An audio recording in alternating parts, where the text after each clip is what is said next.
खुलुमबाय आंनि मुङा रंगिला दैमारि आंनि बिमानि नामा रतनि दैमारि आंनि बिफानि मुङा रबि दैमारि आं जोबोद गोजोननाय मोन्दों बे सिलभार मेडेलखौ लाबोनानै जे आंनि बिटिआर हालाम उदालगुरि डिस्ट्रिक्ट भितर सनायनि आसाम स्टेटनि नामखौ लाखिनो हादों आं थेंक इउ होनो सानो आंनि बिमा बिफाया आंजों बहुत सापर्ट खालामदों आंनि आवगायलांनायाव हेल्प खालामफादों आंजों लोगोसे थाफादों जोंनि माबाया बिदिनो एफा एनै खस्थ' खालामनानै खेथिसो मावो नालाय एसे एफा एनै खस्थ' खालामनानै हरो आरो जोंनि बिटिआरनि स्पर्ट्स मिनिस्टारफ्रा मालाबा टाइमाव जोंखौ हेल्प खालामो हरो थाखा फैसाखौ बिदिनो आरो नोंथाङा मालानिफ्राय बेबायदियाव आवगायनाय बिदि स्पर्ट्स गेलेनायाव आं 2013आवहाय जोंनि स्कुलावहाय फैदोंमोन सेल्फ डिफेन्सनि थाखाय बेयावनो गेलेनानै बिदिनो गोसो जानाय गोसो दुंलांनानै बिदिनो गेलेलांदों आरो नोंथाङा बे बिटिआर हालामनि गासैबो रायजोफोरखौहाय मा खावलायहरनो सानो दिनै नोंथाङा देरहाबोनो हाबाय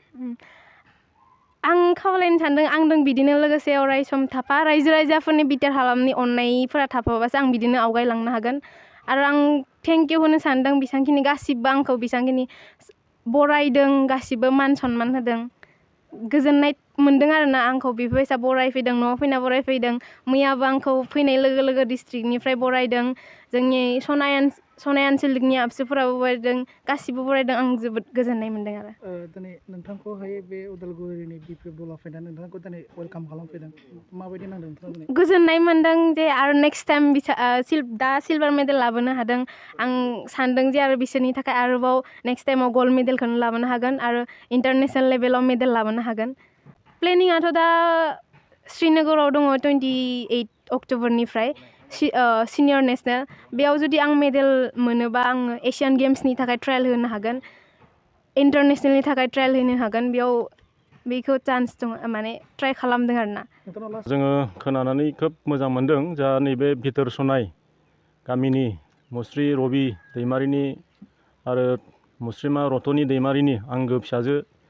थरायना रंगिला दैमारिया बावैसो सिगां जोंहा 36 नेशनेल गेम्सआव जिथु उसु खेलायाव जोंहा सेकेन्ड प्राइज सिलभार मेडेल मोन्दों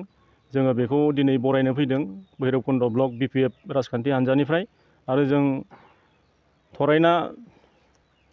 रंगिला दैमारिया जाहाथे नेशनेल लेभेलनिफ्राय इन्टारनेशनेल लेभेलसिमबो थांनानै जाहाथे जोंनि